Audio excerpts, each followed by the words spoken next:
a Shansuking designer diner. Join me today as I take you through a tour of Tokyo's Azabudai Hills, the newly done master plan by Thomas Heatherwick and more. I want to show you what this new development is capable of in a global city and what it has to offer. Let's go.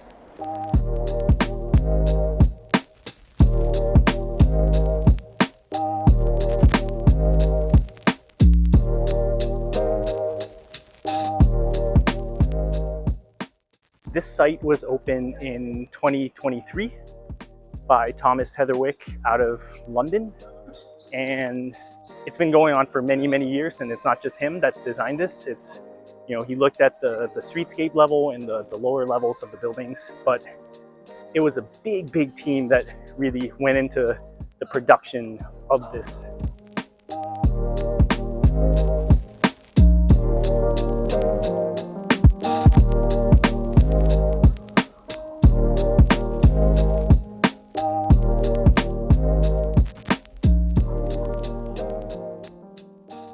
And if you look at the street behind me, there's a separation between pedestrians and cars and bikes. So bikes and cars are on the road, they keep them separated.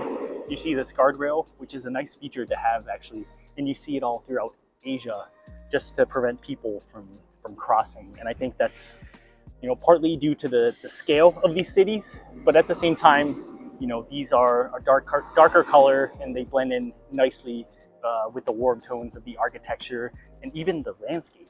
From what you see behind me here, the pedestrian sidewalk is quite wide. There is planting as a buffer between the street and where the people walk. And then once you get closer towards the shop frontage, you have another layer of vegetation to even provide that separation even more. So you almost have one giant space, but within that there's subspaces, provide that feel and experience of what you're here for.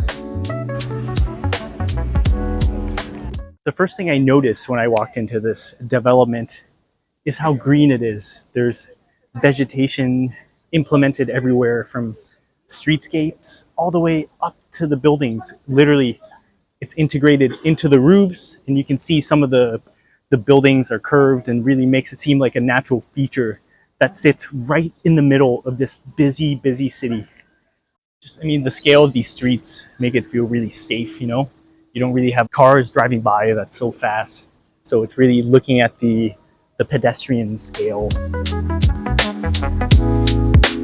I also love how informative the streetscape is for people that might not know about design or landscape as much. There's signs that talks about what each of the streetscape plants are. And once you open it up, it shows you the information of that plant. So very interesting and educational feature that's nice. You can easily see how this development fits into the surrounding urban fabric. It really doesn't stand out much. And at the same time, you know, it provides all the modern amenities for someone that might be interested in visiting or even living here. And almost right across from the site, you have Tokyo Tower. You can see right behind me. Currently standing at the drop-off area of the tower. Wow, just look at the scale of this canopy. It extends so far out. Again, like emphasizing on the scale of the city, how big this has to be to provide that accommodation for the amount of people that are going to be here visiting or working. Since Tokyo is so dense, I can see why each of the smaller spaces and subspaces can't go undesigned. There's always a need for design thinking. For example, this area that's next to the building where, you know, in the Western countries, you might see just stone or something simple.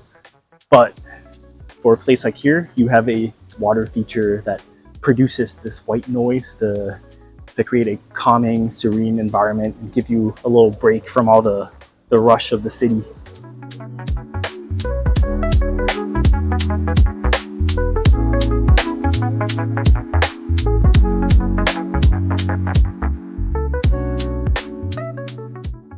it's amazing to see how utilized all these public plazas within the Azabudai Hills. There's people enjoying cafes, enjoying the lawn, shopping around, going to the market. Anything you can do, this becomes a part of that urban fabric lifestyle. And I'm so glad to see that here.